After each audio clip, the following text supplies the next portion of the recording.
झूठे भविष्यवक्ता निकल पड़े हैं,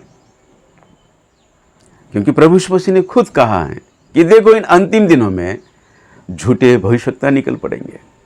अब प्रश्न ये उठता है कि इन झूठे भविष्यवक्ताओं को कैसे पहचाने, इन झूठे भविष्यवक्ताओं को कैसे पहचाने? ये सबसे बड़ा सवाल है हमारे सामने। तो वचन के अनुसार हम देखें तो कैसे पहचाने? वचन कहता है भविष्यध्वनि की आत्मा से जो भरपूर होता है, भविष्यध्वनि की जो आत्मा से भरपूर होता है, वही भविष्यवक्ता प्रभु यीशु मसीह की गवाही देता है। प्रकाशित वाक्य उसका 19वां अध्याय में हम देखते हैं, 19वां अध्याय और 10वें वचन में हम देखते हैं, यूहन्ना भविष्यवक्ता दर्शन देखते हैं और स्वर्गदूत उससे कहते हैं, उस विषय को लेकर हम पढ़ते हैं। देखिए प्रकाशित वाक्य उसका 19वां अध्याय और मैं आपको 10वें वचन को पढ़ के सुना रहा हूं, ध्यान दीजिए। तब मैंने उसको दंडवत करने के लिए उसके पांव पर गिर पड़ा। स्वर्गदूत के पांव पर गिर पड़ा। कौन? यूहन्ना भविष्यवक्ता दंडवत करने के लिए उसके पांव पर गिर पड़ा। उसने मुझसे कहा, देख ऐसा मत कर, मैं तेरा और तेरे भाइयों का संगी दास हूं जो यीशु की गवाही देने पर स्थिर हैं। और कहते हैं परमेश्वर ही को दंडवत कर। क्यों? क्योंकि यीशु की गवाही भविष्यध्वनि की आत्मा है। यीशु की गवाही जो देते हैं, यीशु की गवाही यानी यीशु की जो शिक्षा देते हैं, यीशु यानी वचन की शिक्षा जो देते हैं, वचन में जो भविष्यवाणी की गई है, उन भविष्यवाणियों की जो शिक्षा देते हैं, उन भविष्यवाणियों की शिक्षा देने वाला भविष्यध्वनि की आत्मा से भरपूर होना चाहिए। वो आत्मा जो परमेश्वर की ओर से होती है, परमेश्वर की आत्मा जो भविष्यवक्ता के अंदर कार्य करती है, तो वो भविष्यवक्ता यीशु मसीह की गवाही देता है। यीशु मसीह की गवाही यानी यीशु मसीह जो सत्य है, उसका वचन सत्य है, और वचन के अंदर जो वचन के द्वारा जो भविष्यवाणी की गई है, उन भविष्यवाणियों को खुलासा करने वाला ही सच्चा भविष्यवक्ता है। इसलिए वचन कहता है कि आत्माओं को परखो कि वो परमेश्वर की ओर से हैं या शैतान की ओर से हैं। जो शैतान की ओर से होता है, वो अपनी विचारधाराएं या अपनी ज्ञान का इस्तेमाल करके अपनी भविष्यवाणियों को लोगों पर थोपता है। ऐसा ही कुछ हो रहा है आज। हाँ मेरे दोस्तों, एंड टाइम मैसेज वाले जो हैं, ये कहते हैं कि परमेश्वर ने हमारे लिए एक भविष्यवक्ता चुना है, जो हमको एक भविष्यवक्ता दिया है, जिसका नाम है विलियम मैरियन ब्रैनहम। ये एंड टाइम मैसेज वाले विलियम मैरियन ब्रैनहम को अपना भविष्यवक्ता मानते हैं, अपना नबी मानते हैं, और उनके सारे मैसेज को लेकर चलते हैं। उनकी सिखाई गई विषयों को लेकर अपने विश्वास में चलते हैं। और विशेषकर रैप्चर के विषय में विलियम मैरियन ब्रैनहम ने जो शिक्षा दी है, उसी शिक्षा पर ये मैसेज वाले चलते हैं। और आज कहते हैं कि हमारा नबी विलियम ब्रैनहम जी ने जो भविष्यवाणी की है, वो भविष्यवाणी पूरी हो गई है। अब ये तय है कि प्रभु यीशु मसीह आएंगे और उसकी कलीसिया उठा ली जाएगी। अब समय खत्म हो गया है, उनका ये कहना है। क्योंकि कहते हैं कि 1954 में जो भविष्यवाणी ब्रैनहम जी ने जो की है, वो आज पूरा हो गया है। वो भविष्यवाणी क्या है? आज जो पोप नियुक्त किया गया है वो अमेरिका से है, और विलियम ब्रनहम जी ने इसके विषय में एक भविष्यवाणी की है, उसको लेकर ये कहते हैं। कृपया आप स्क्रीन पर मैं उनका ये स्टेटमेंट दे रहा हूं।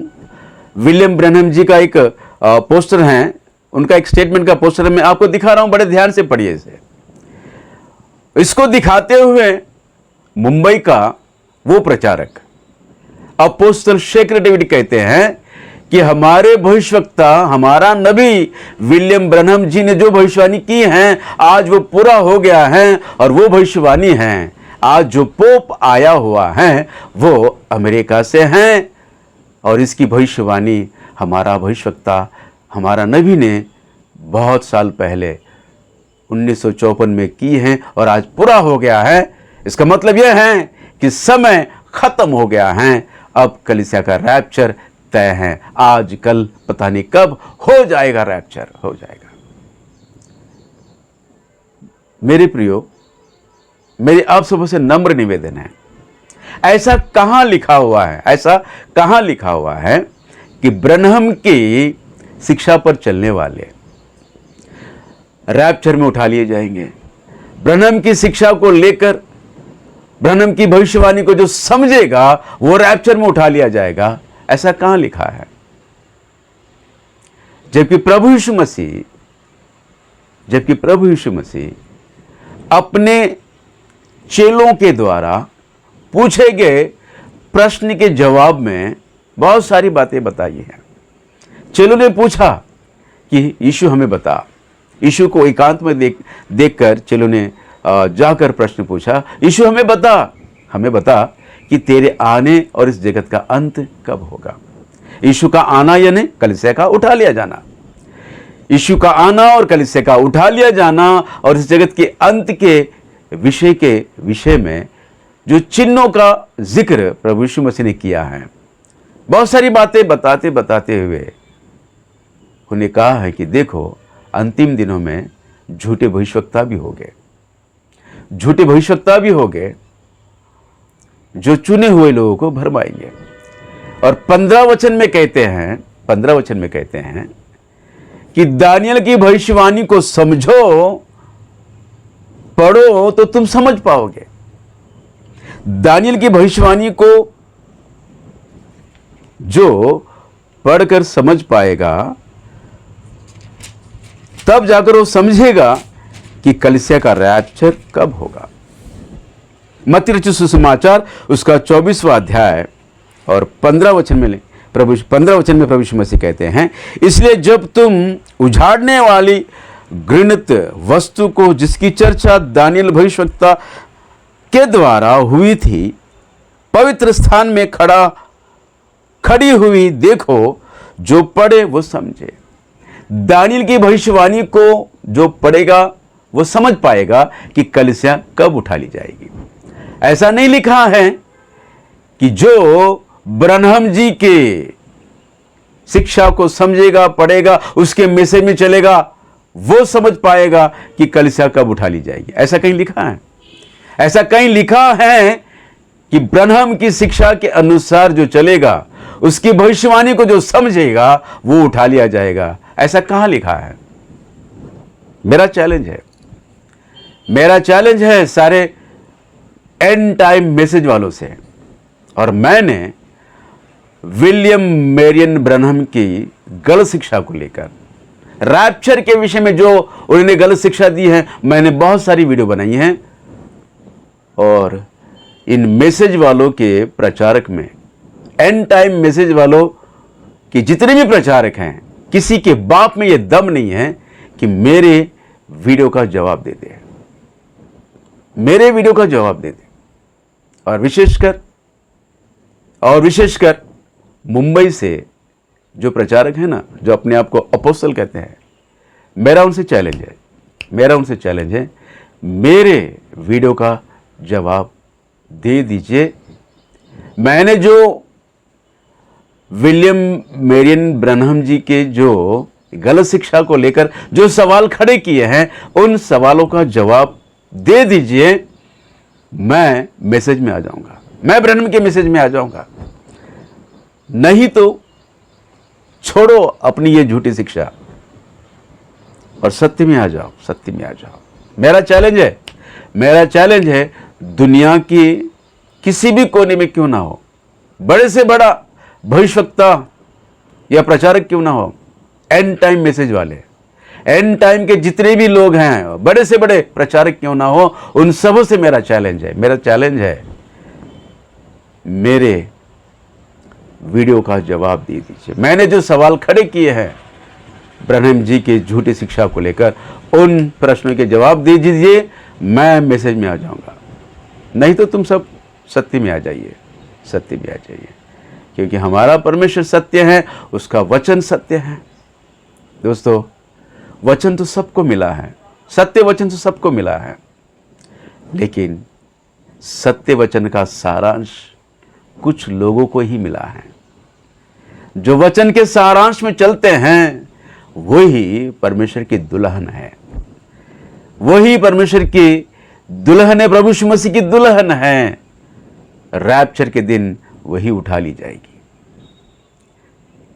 एक एक वचन को लेकर तुम सिद्धांत बना रहे हो और रैप्चर की शिक्षा जो दे रहे हो वो सरासर गलत है। सारे वचनों के सारांश को सिखाओ, तो तब समझ पाओगे कि प्रभु यीशु मसीह का आना कब होगा और उसकी दुल्हन का उठा लिया जाना कब होगा।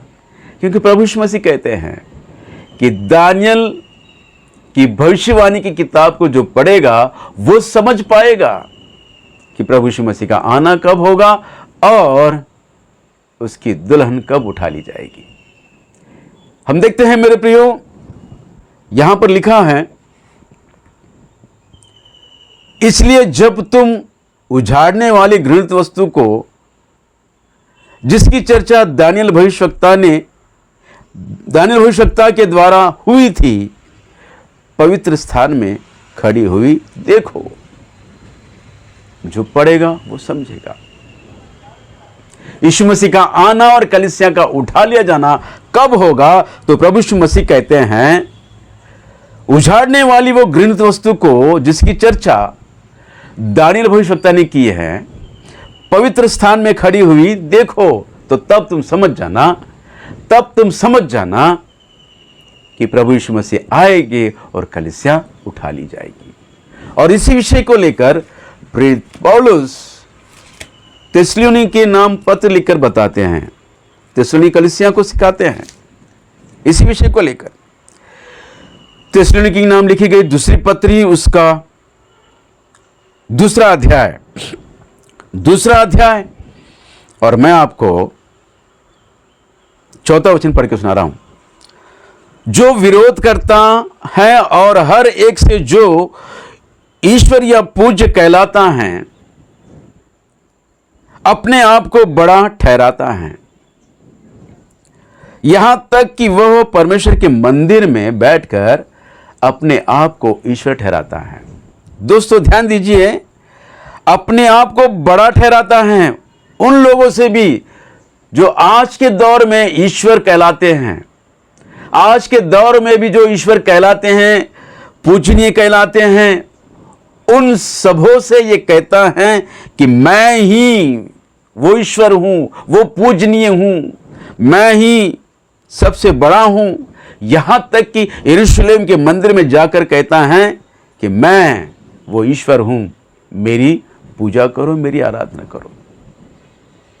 तो तब तुम समझ जाना कि कलीसिया का उठा लिया जाना अब निकट है।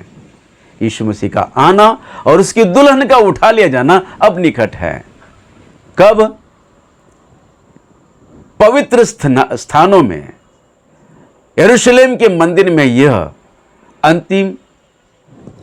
अंतिम झूठा मसीह, यह घृणित वस्तु, ये अपने आप को ईश्वर ठहराकर कहेगा कि मैं ही वो ईश्वर हूं, मेरी आराधना करो। तो तब तुम समझ जाना कि अब कलीसिया का उठा लिया जाना तय है। तो दोस्तों, अब प्रश्न ये उठता है, ये सिचुएशन कब आएगा, ये परिस्थिति कब आएगी?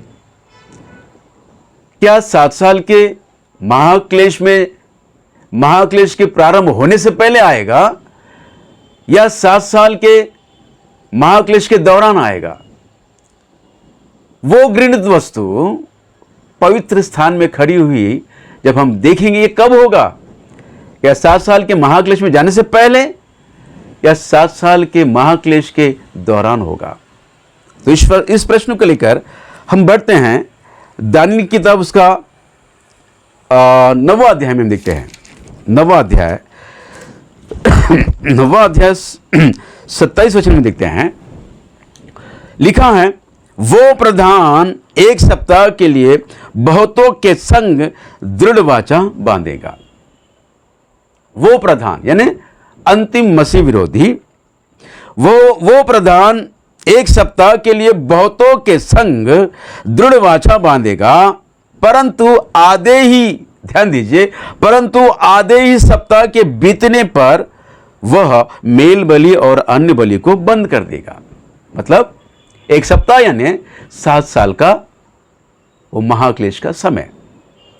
7 साल के महाक्लेश के उन दिनों में दोस्तों, ये 7 साल का समय लेगा, बहुतों के संग वाचा बांधेगा कि मुझे 7 साल का समय दीजिए, मैं पूरी दुनिया में शांति स्थापित करूंगा। इजरायलियों से वाचा बांधता है, कहता है कि देखो, मैं तुम्हें कुछ नहीं कहूंगा, मैं तुम्हें कुछ नहीं कहूंगा, तुम अपनी आराधना जो तरीके से करते हो वैसा आप करते रहिए। यरूशलेम के मंदिर में आप बलि चढ़ाते हो, मेल बलि और अन्न बलि की आराधना जो तुम करते हो उसे करते रहो, मैं तुमको कुछ नहीं कहूंगा, मुझे केवल 7 साल का समय दीजिए, मैं पूरी पृथ्वी पर शांति स्थापित करूंगा। ऐसा वादा करते हुए, वाचा बांधते हुए 7 साल का समय लेगा। लिखा है, आधे सप्ताह के बीतने पर अन्न बलि और मेल बलि बंद कर देगा। आधा सप्ताह यानी 3.5 साल होते ही मेल बलि और अन्न बलि बंद कर देगा, और क्या कहेगा? मंदिर में जाकर बैठ जाएगा, बंद करो ये सब कुछ, जो तुम अपने अपने ईश्वर की आराधना करते हो, उन सबों से बढ़कर मैं हूं, मैं ही वो ईश्वर हूं, आराधना के योग्य हूं, मेरी आराधना करो। अन्न बलि और मेल बलि बंद कर देगा। इजरायली लोग देखकर दंग हो जाएंगे, ये कौन है? ये तो झूठा निकला है, ये तो झूठा है, ये तो मसीह विरोधी है। तब इजरायली समझ जाएंगे कि हमने जिस पर विश्वास किया है कि इस पूरे पृथ्वी पर शांति का राज्य लेके आएगा, वो तो धोखेबाज निकला। यहां तक कि हमारे यहोवा परमेश्वर की आराधना जो हम करते हैं, उस आराधना को उसने रोक दिया है। ये तो झूठा है, ये झूठा है, ये हो ना हो, ये अंतिम मसीह विरोधी है, अंतिम मसीह विरोधी है। तब इजरायली लोग मन परिवर्तन करेंगे, मन फिराकर तब यीशु मसीह पर विश्वास उनका आ जाएगा। और तुरंत ही मेरे दोस्तों, ये जो अंतिम मसीह विरोधी यरूशलेम के मंदिर में बैठा है, वो कहेगा अपनी सेना से, पकड़ो इन इजरायलियों को। दोस्तों, और इजरायली अंतिम मसीह की सेना से डरकर जंगल में भाग जाएगी। और लिखा है मेरे प्रियो, वचन कहता है कि वह 3.5 साल जंगल में पाली जाएगी। तो दोस्तों, प्रश्न ये उठता है, 7 साल के महाक्लेश के दौरान 3.5 साल पूरे होते ही अंतिम मसीह विरोधी जो यरूशलेम के मंदिर में बैठकर अन्न बलि और मेल बलि बंद करा देता है, तो क्या प्रभु यीशु मसीह की दुल्हन, उसकी कलीसिया उन दिनों में पृथ्वी पर नहीं रहेगी। दोस्तों, हमें समझना बहुत जरूरी है कि 7 साल के महाक्लेश के दौरान 3.5 साल पूरे होने तक उसकी दुल्हन, प्रभु यीशु मसीह की दुल्हन, उसकी पवित्र प्रजा, उसकी कलीसिया पृथ्वी पर रहेगी। 7 साल के महाक्लेश के दौरान 3.5 साल पूरे होते ही अंतिम तुरही फूकी जाएगी और प्रभु यीशु मसीह बादलों पर होकर आएंगे और कलीसिया, उसकी दुल्हन, उठा ली जाएगी। तो उसका मतलब यह है कि 7 साल के महाक्लेश के दौरान उसकी दुल्हन, उसकी कलीसिया पृथ्वी पर रहेगी। तो दोस्तों, एंड टाइम मैसेज वालों से कहना कि तुम्हारा यह जो शिक्षा है ना, ब्रह्म की शिक्षा कि कलीसिया महाक्लेश में जाने से पहले उठा ली जाएगी, ये सरासर गलत है, सरासर गलत है। क्योंकि वचन पूरी तरह साफ साफ लिखा हुआ है, वो अधर्म का पुरुष जब तक प्रकट ना हो ले, वो अधर्म का पुरुष प्रकट ना हो ले। आज इन दिनों में हम देखते हैं, आज इन दिनों में एक न्यूज़ बहुत ही प्रचलित है। बहुत सारे बड़े बड़े स्कॉलर्स कहते हैं कि 24 सितंबर को अंतिम तुरही फूकी जाएंगी और कलीसिया उठा ली जाएगी। 23, 24 और 25 उन दिनों में कलीसिया उठा ली जाएगी, ऐसा एक प्रचार भी निकल पड़ा है। बहुत बड़ा समाचार बन गया है, न्यूज़ चैनल में भी इसके विषय में लोग चर्चा कर रहे हैं। दोस्तों, ये सरासर गलत है। वचन कहता है कि वो दिन नहीं आएगा। यहां पर लोग बता रहे हैं, डेट बता रहे हैं कि 24 सितंबर 2025 को कलीसिया उठा ली जाएगी। डेट भी डिक्लेयर कर दिया जा रहा है। ऐसे भी भविष्यवक्ता निकल पड़े हैं। ऐसे गलत शिक्षा से बचे रहिए मेरे प्रियो। थिस्सलुनीकियों में जो कलीसिया थी, ऐसे ही कुछ परेशान थी। वे बड़े परेशान थे कि यीशु मसीह का आना कब होगा और कलीसिया का उठा लिया जाना कब होगा। वो भरमाए गए थे। आज जैसे झूठी भविष्यवाणी करते हुए कलीसिया को जो भरमा रहे हैं, उन दिनों में भी थिस्सलुनीकी में जो कलीसिया थी भरमाई गई थी, परेशान थी। तो तब प्रेरित पौलुस पत्र लिखकर उनको समझाते हैं। मैं आपको वो वचन पढ़ के सुनाता हूं, ध्यान दीजिए। थिस्सलुनीकी के नाम लिखी गई दूसरी पत्री, उसका 2 अध्याय, पहला वचन में पढ़ के सुना रहा हूं, ध्यान दीजिए। ये भाइयों, अब हम अपने प्रभु यीशु मसीह के आने और उसके पास इकट्ठे होने के विषय में तुमसे विनती करते हैं कि किसी आत्मा या वचन या पत्री के द्वारा, जो कि मानो हमारी ओर से हो, यह समझकर कि प्रभु का दिन आ पहुंचा है, तुम्हारा मन अचानक अस्थिर ना हो जाए और ना तुम घबराओ। किसी रीति से किसी के धोखे में ना आना, किसी रीति से किसी के धोखे में ना आना। कोई डेट डिक्लेयर कर देगा, कोई आत्मा में होकर प्रचार करेगा, भविष्यवाणी करेगा, यहां तक कि पत्र लिखकर और मेरी तरह हस्ताक्षर करेगा, मेरी सिग्नेचर का फोर्जरी करेगा और लिखकर भेजेगा, तो तब भी तुम भरमाए न जाना, क्योंकि वो दिन नहीं आएगा। वो दिन नहीं आएगा। कौन सा दिन? यीशु मसीह का आना और कलीसिया का उठा लिया जाना। वो दिन नहीं आएगा जिसके विषय में कहते हैं किसी रीति से किसी के धोखे में ना आना, क्योंकि वो दिन ना आएगा जब तक धर्म का त्याग ना हो ले, जब तक धर्म का त्याग ना हो ले और वो पाप का पुरुष अर्थात विनाश का पुत्र प्रकट ना हो ले, वो पाप का पुरुष विनाश का पुत्र प्रकट ना हो ले। दोस्तों, 1 सप्ताह का समय लेगा और आधे सप्ताह तक वो प्रकट नहीं होगा, वो नॉर्मल रहेगा।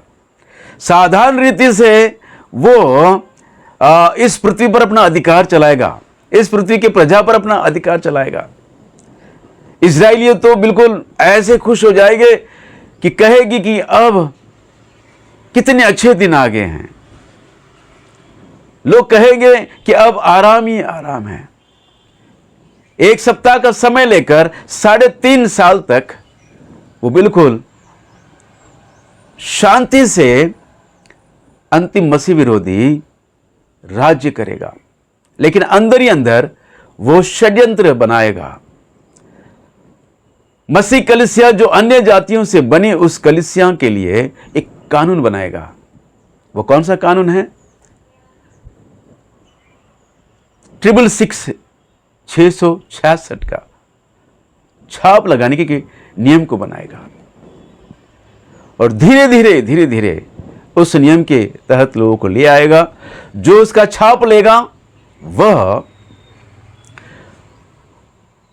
इस पृथ्वी का नागरिक कहलाएगा, उसे लेन देन का अधिकार मिलेगा। दोस्तों, उसे राशन पानी मिलेगा, और जो उसके छाप को नहीं लेगा वो उसका विरोधी कहलाएगा, उसको सताएगा। तो तब जाकर लोग अपने अपने धर्मों का त्याग कर लेंगे। दुनिया में एक ही धर्म रहेगा, वो शैतान का धर्म। इसलिए वचन कहता है कि लोग अपने धर्म को त्याग, किसी रीति से किसी के धोखे में नहीं आना, क्योंकि वो दिन नहीं आएगा जब तक धर्म का त्याग ना हो ले। धर्म का त्याग होगा, लोग अपने अपने धर्म को छोड़कर वो उस अंतिम मसीह विरोधी का छाप लेकर उसके पीछे बोलेंगे। एक ही धर्म रहेगा पृथ्वी पर, वो शैतान का धर्म। लिखा है, और लिखा है जब तक वो प्रकट ना हो ले। और उसका प्रकट होना, इजरायलियों को जो बातें समझ आने का वो दिन जो है, वो दिन है आधे सप्ताह के बीतने पर। आधे सप्ताह के बीतने पर वो अन्न बलि और मेल बलि बंद कर यरूशलेम के मंदिर में जाकर बैठ जाएगा, तो वो प्रकट हो जाएगा। तो वो प्रकट हो जाएगा कि यह और कोई नहीं है, यह अंतिम मसीह विरोधी है। अंतिम मसीह विरोधी है। इजरायली कलीसिया उसका विरोध करेंगे, और उसके विरोध करने के कारण अंतिम मसीह विरोधी उनका पीछा करेगा, अपनी सेना को उनके पीछे छोड़ देगा, और इजरायली कलीसिया जंगल में जाकर 3.5 साल पाली जाएगी।